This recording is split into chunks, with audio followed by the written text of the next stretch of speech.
Hello, welcome back to another episode of Raffles Jakarta Podcast Corner. I'm Kevin, and today I'm here with a special guest. His name was very unique. His nickname was BLT, and it's not bacon, lettuce, or tomato.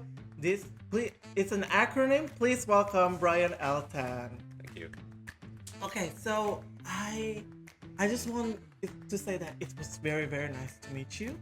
And can you give me introduction to who you are? Maybe the audience also want to know, very curious about who you are. Can you explain who you are? Yeah. As you said, my name is Brian Eltan, BLT.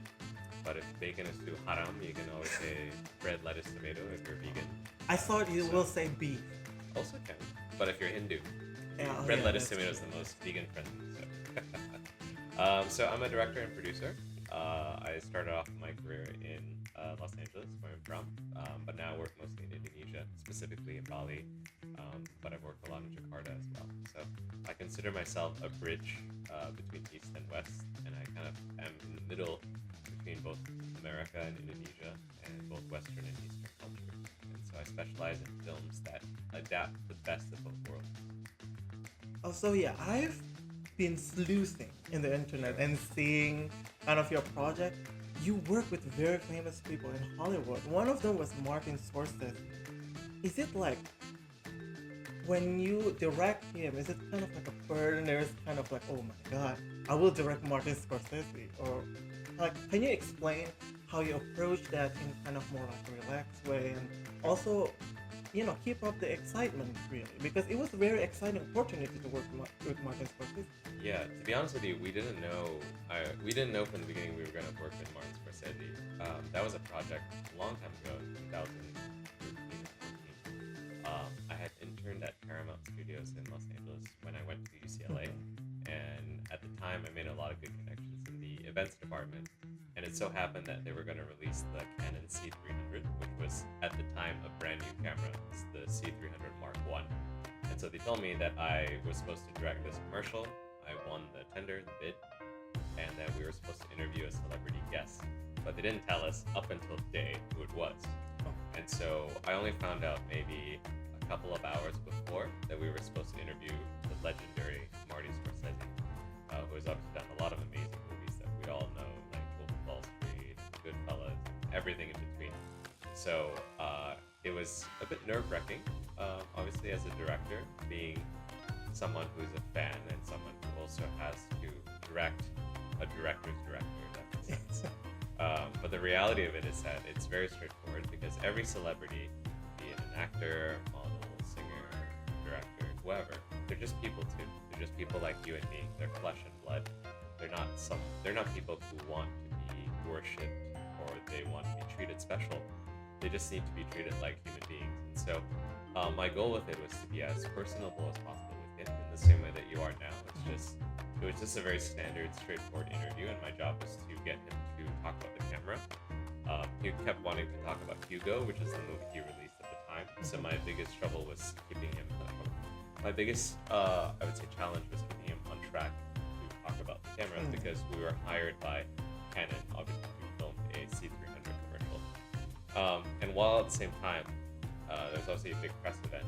We were using the same conference room, the same area where some Canon executives were behind in the room doing shots of sake, because they just released the camera, and they were hanging out with Ron Howard. So I just sent a PA to go to the back of the room and ask the CEO of Canon and Ron Howard to be a little bit quiet, because we're interviewing Mr. Scorsese. So it was a fun experience, but I think having worked with a few prolific people, you just have to treat them like human beings and be very direct and be very straightforward. Don't waste their time, and just be upfront about what you want, and they deliver. They're professionals for a reason. Do you talk to him I'm a big fan after No.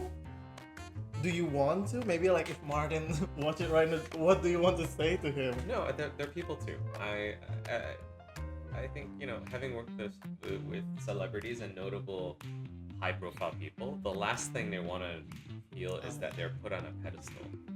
The thing that most people are missing nowadays is their humanity. Most people tend to hero worship, right? Let's say someone's a big singer or a big actor or a big politician, we all just see a facade of who they are. We just see this image that they present to the world. And that's normal. Everyone does that.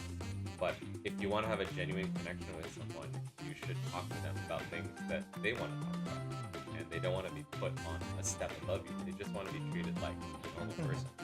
So I have worked with a lot of celebrities, but I don't ask them for autographs. I don't ask for selfies.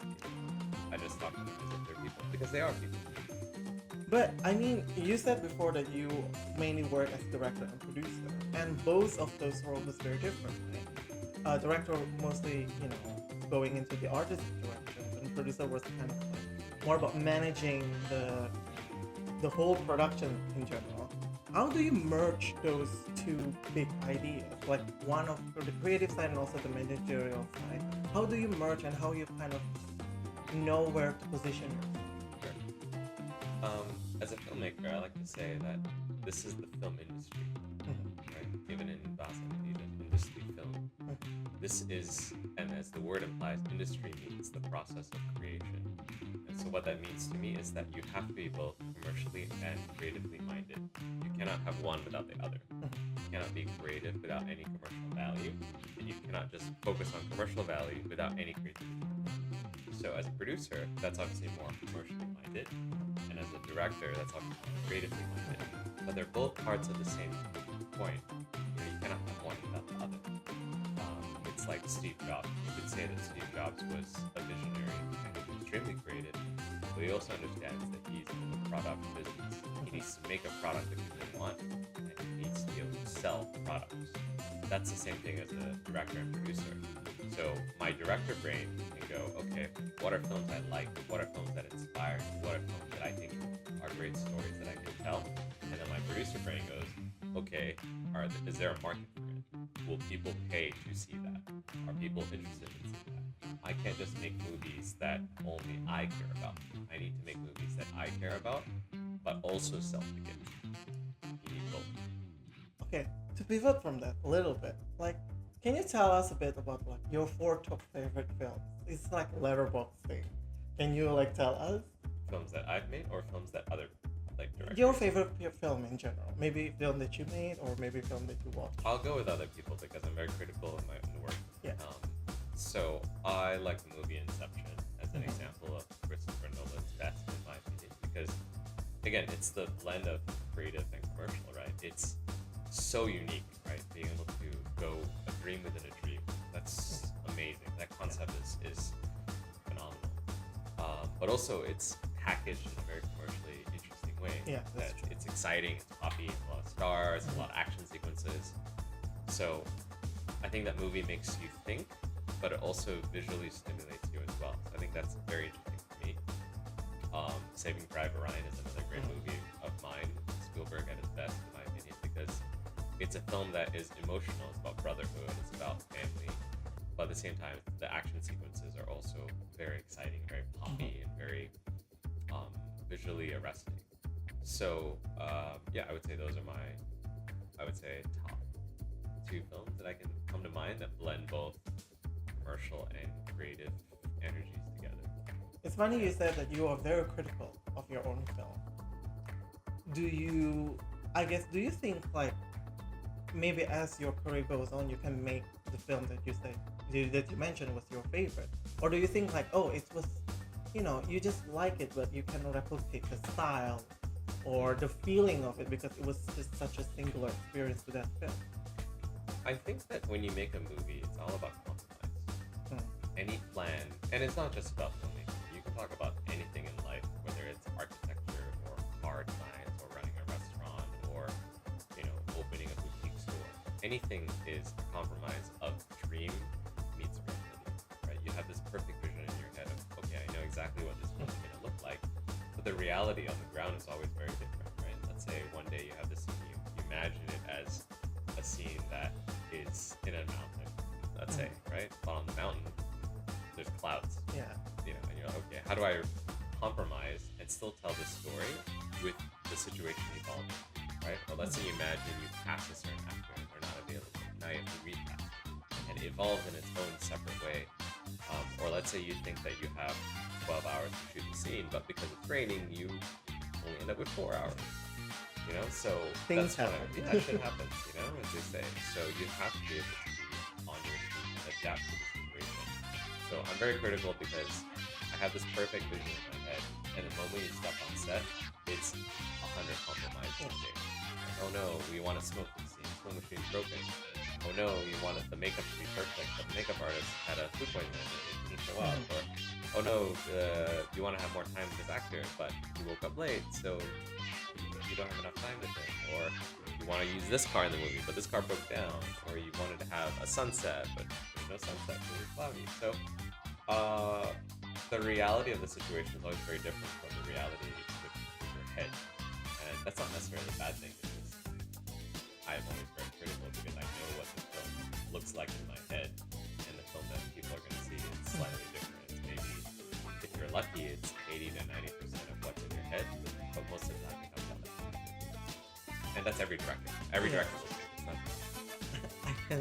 I can sure say that it's true. Like there's a lot of compromise that you have to do. But speaking that, you previously mentioned that you work in the film industry and there's like a lot of like creative and also managerial side. But we see nowadays everybody has their phone, and there's like a rise of film being made by iPhone. How do you feel that kind of change? Do you think that it will, like, I don't know, like crash the movie industry, or it was just kind of like it was a separate entity than the film industry itself? I think there's a market for everything. I don't see it as a threat. I don't see it as a replacement for film. But there are a lot of technology is always evolving, right? In the film industry, there was only literal film before, then there was digital, then there was 3D, and there's all these like technology is always evolving. The only constant in life is change. And again, it's not just the film industry. Everything, education, anything. So, with regards to making films on your phone, I think that it opens up a lot of new possibilities for filmmaking. For example, there are a lot of vertical shows now that use specifically the film format, where it's 9:16 shot vertically, and it's very popular. I personally prefer the more traditional filmmaking, which is this way, right? It's this way, 16:9 landscape instead of this way, because that's the way we view the world, right? Our vision is essentially horizontal, it's not vertical. So I think it's a better viewing experience personally, and I still like going to the theater. I was born in an era where I didn't grow up with phones. You know, like obviously the telephone was invented, but I did not grow up with a cellular phone. So I am of the philosophy and of the belief that the horizontal medium is the best medium. But at the same time, who am I to judge people who think otherwise? Right? A lot of Gen Z would probably be more on their phone than going to the theater nowadays. There's nothing wrong with that. Different strokes for different folks, as they say, right? Let's say someone likes vegetables and another person doesn't like vegetables, not to say that one is right or one is wrong. So I think it has disruptive power, but I think we as human beings will still always have a space and to do something horizontal. And so there will always be a market for it. I mean, coming from, like, I would say you're a traditionalist, right? Like, film should be experienced in like a cinema, in like a black room, like horizontal, right? Or do you don't, I guess, refer yourself as the traditionalist in that sense? I don't consider myself a traditionalist. I would consider myself adaptive. I'm not someone who embraces new technology for the sake of new technology, but I look at film as a tool of visual entertainment. So, for example, what I mean is that if a film is better viewed in a theater, which I obviously prefer that, then great. Then your film should go theatrical.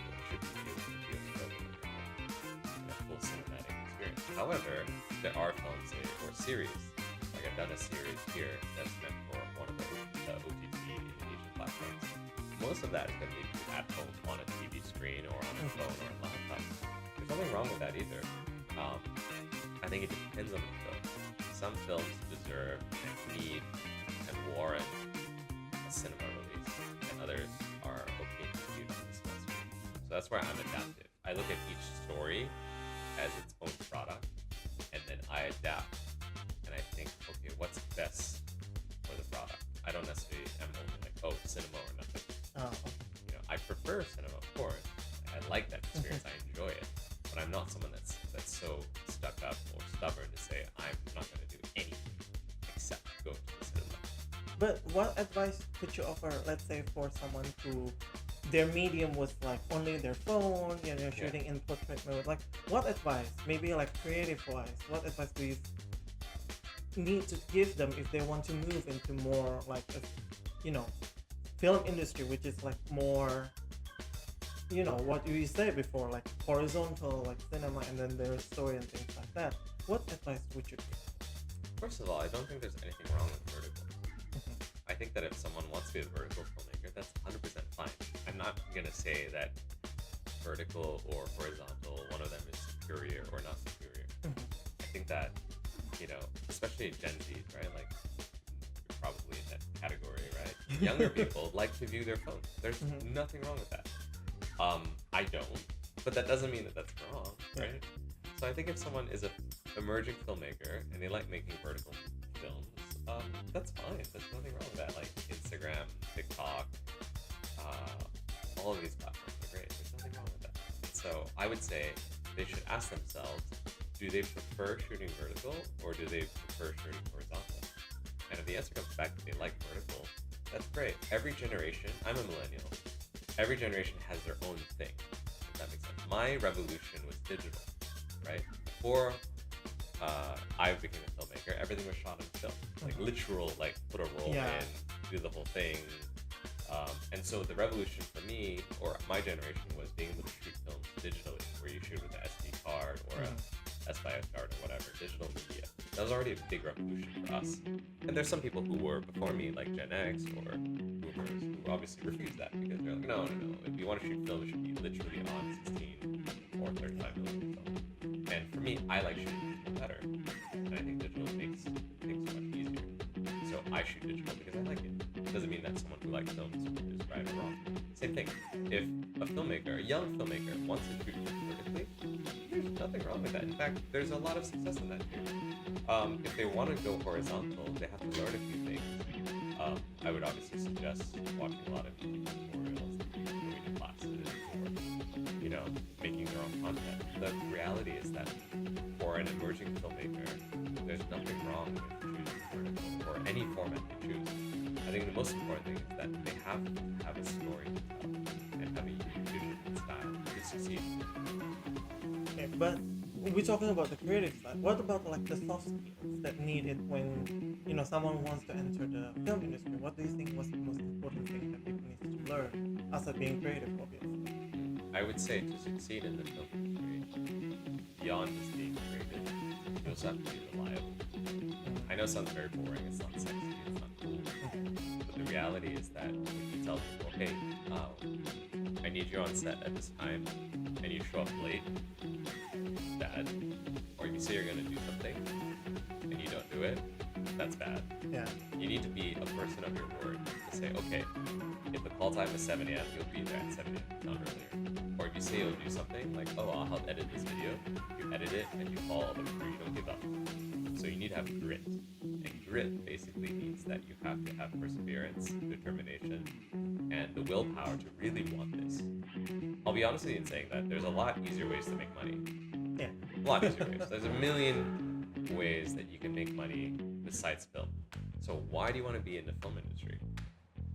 You have to ask yourself the question. If you can do something else for money, just do it. So if you want to be in the film industry, you really have to commit to it and really want it and really go for it. Otherwise, don't waste your time. But I mean, you are definitely not wasting your time. I've seen a lot of your portfolio and it was so good. And you mentioned that you are currently in development for new films. Can you tell us a bit more about that? Like how your process, I guess, from previous films to the films that you are now in development. Like what is the process? What's the difference? What is the challenge really? So this film that we just did is called Bandit, or in Indonesia, Bandit.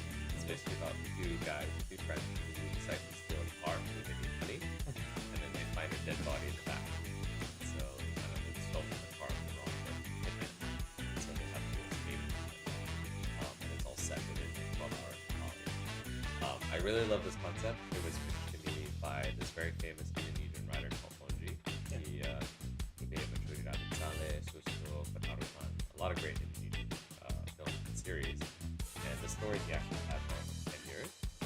He pitched it to me, I really liked it, and we ended up acquiring the rights to it, and then we ended up making it this most recently last month in June 2025. And so, yeah, now we're in post-production. So obviously very long period, it's not easy, but if it's a good story, it's definitely for me. Last year I made a feature and a series, and I didn't really have control over the story because we just worked for hire as a director. So this one was my first, it's my second feature film, but my first full-throat production, both producing and directing and controlling the full creative thing. But I mean, seeing like I think like in my past, the film industry was very like large and involved a lot of people, a lot of departments. Can other people from like some like principle of design join the film industry? And what do you think like the most important thing they need to know? Because like director was like specifically tied to film, but let's say the writer maybe not specifically tied to film, or like the costume department or the makeup department, like what they need to learn to kind of like being part of the film industry. I feel like every industry in the world has a lot of comparisons and a lot of similarities. For example, since we're in a design school right now, fashion, right? Like take this for example. It starts with the same thing. Like if someone's a fashion designer, it all starts with an idea, right? It starts with the idea, and then how you bring this idea to life, be it clothes or film, car, table, microphone, whatever it is. It follows almost the same process. That's why they call it film production, right? You're producing something.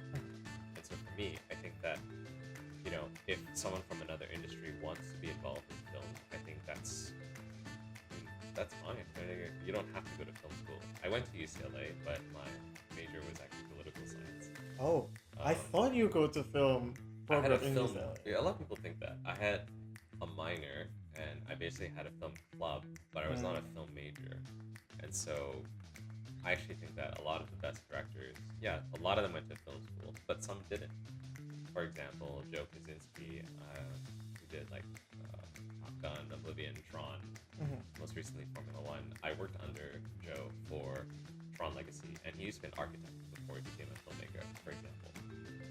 A lot of the best people in film did not learn film formally.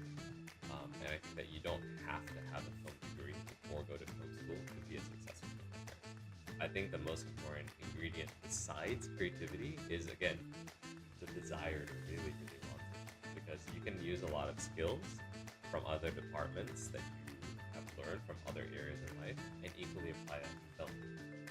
And I think that's the cool thing about film is that as long as you're creative and you're willing to put in the time and put the effort in, it's definitely possible. There are a lot of skills that are cross-compatible. For example, let's say you work as a product manager, right? It's about chasing people, making sure deadlines are met, making sure that everyone is in compliance, making sure that the budget doesn't go over, timelines are met, etc., etc. Exact same thing in film. That would work. Those skills can easily transfer to production.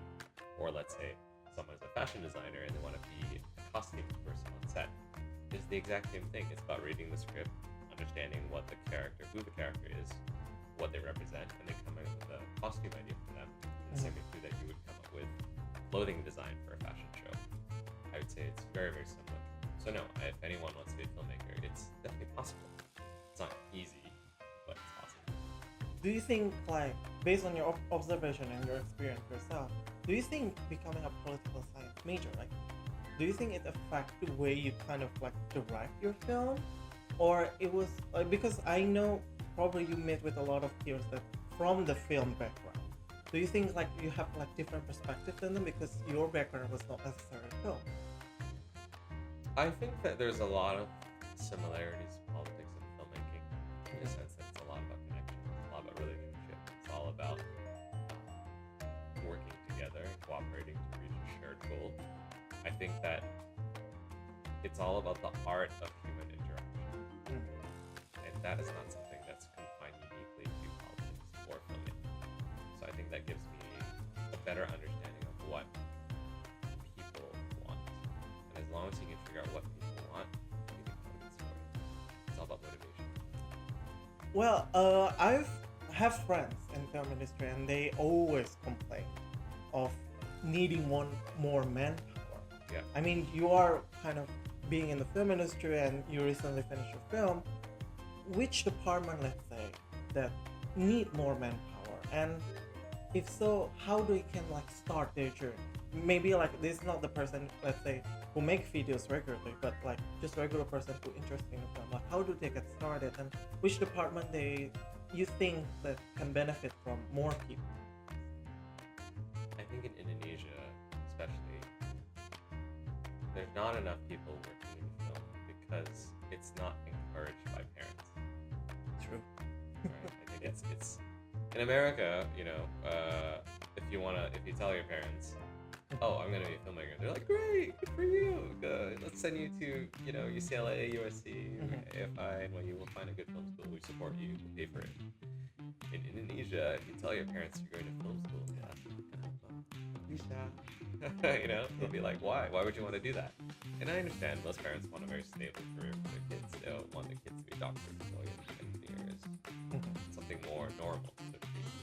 So I think the biggest problem is societal. I think that if society was open to more creativity and starts recognizing the film industry as a legitimate career path, I think we'll have more people joining the film industry. But the reality is that right now we don't have enough people simply because not many people are encouraged in this industry, just because their parents don't perceive it as something that is commercially viable. There's this big misconception, especially in Indonesia, that being a filmmaker is like an artist. In some ways, that is true, but it's not true in all ways. And what I mean by that is you need creativity. It's a very artistic process, but it's still the process of making something, and that requires a lot of skills. And they think that a filmmaker is just like someone that goes to a cafe, smokes a cigarette, and says, "What should I make a movie about today? Let me think." It's yeah, sure. That's maybe like 10% of the process, but it's not like that. It's a legitimate career. It's a legitimate, job. And most parents, most older generations think that this is just some hobby. And so because of that, there are not enough people that enter the film industry, or parents that let their kids enter the film industry, and then that contributes to a labor shortage. So I think it requires a shift in societal mindset. I mean, before we close up the episode, how long have you been in this film industry? Too long. Okay. I would say, okay. How long? Let's I'm probably older than I look. So professionally, I started working in 2009. Professionally. Like my first internship was at DreamWorks and Paramount when I was a senior at UCLA. So 16 years. Almost 16 years, yeah. And it's taken me a long time to get here. I'll be completely honest in saying it's not easy. I think maybe that's why most parents don't want their kids to do it, because they know it's not easy. And they're right. It is absolutely not easy. Had I known it would take me this long to achieve even this level of success, I don't know if I would have done it. But yeah, it's been a while. And every overnight success, people have this misconception that it's overnight. It's not. It literally is almost 2 decades of working in this industry to get even to this point. And so it feels like most of the time when you have an overnight success, people are like, wow, I'm so lucky. No, it's not luck. It's preparation. Meets opportunity. But what do you, let's say in some freak accident you come back to 16 years ago, what advice do you think you would apply to your career? Don't do it. Be a lawyer, be an accountant. No, I'm kidding. What advice would I give? Patience. Yeah. That's it. It's not easy, I was so impatient. When I was a kid, and by kid I mean in my 20s. Feels like a kid. Still. Yeah, when you just graduate, you have this idea that, oh wow, you're gonna be super successful immediately, right? I used to be the head of the film club at UCLA. It's still around to this day. We all naively thought, oh, we're all 21 when we graduate. Maybe by 25, we'll be doing a feature film. Mm-hmm. The reality is it took me 10 more years after 25. When I was 35, that I did my first feature film. And so if I would go back, I would tell my younger self to be extremely patient, because this is a marathon. It's not a sprint. It is not easy. No one is just going to give you an opportunity. You have to go out there and take it by yourself, and you have to be very adaptive and be extremely, extremely flexible and extremely patient. Because if you're listening to this podcast and you think, oh yeah, I'm going to be a filmmaker, I can make a movie or a series like that. No. It's not. Maybe it happens in 1% of the chances, right? But the reality is it's not like that, you know? For example, when you think about lottery winners, right? Whenever you scratch a lottery, you're like, oh wow, that guy just won like $1 trillion, right? You only hear about the guy that won the $1 trillion. Yeah. You don't hear about the millions and maybe billions of people that It's also only like scratch. one out of like. Yeah, it's insane. So being a filmmaker is the same thing. You read the success stories of entrepreneurs, filmmakers, whoever, successful sports, athletes, singers, whatever. You read the articles about them, you're like, oh wow, this person did that one thing and they became successful. That represents probably 0.001% of the population. For the remaining 99% of the population, it's just hard work, patience, determination, the usual stuff that gets you there eventually. And so, yes, a little bit of luck involved as well. So I would go back to tell my old self, Calm down. Yeah, exactly. You have to be really patient. Okay, so I think that's all the time we had. Sure. Thank you so much My pleasure. for coming here and giving us so much insight on the film industry. And I'm just honestly, genuinely look forward for your new project, Thank The Bandit. Like, do you have like time when it's going to be released? Yeah, I mean, we're in post-production now, so maybe give it a few months. I would say end of the year, early next. We're going to tune in the end of the year. Hopefully it'll be there. But yeah, hopefully it'll be a good process. And, yeah, thank you for having me as well. Thank you for Raffles and all the administrators and staff. Awesome. Okay, thank you so much everyone for watching and listening to this podcast. Don't forget to like, subscribe, and ring the bell icon to be notified when we drop the new episode. And we are from Raffles Jakarta Podcast Corner. See you next time. Bye bye. See ya.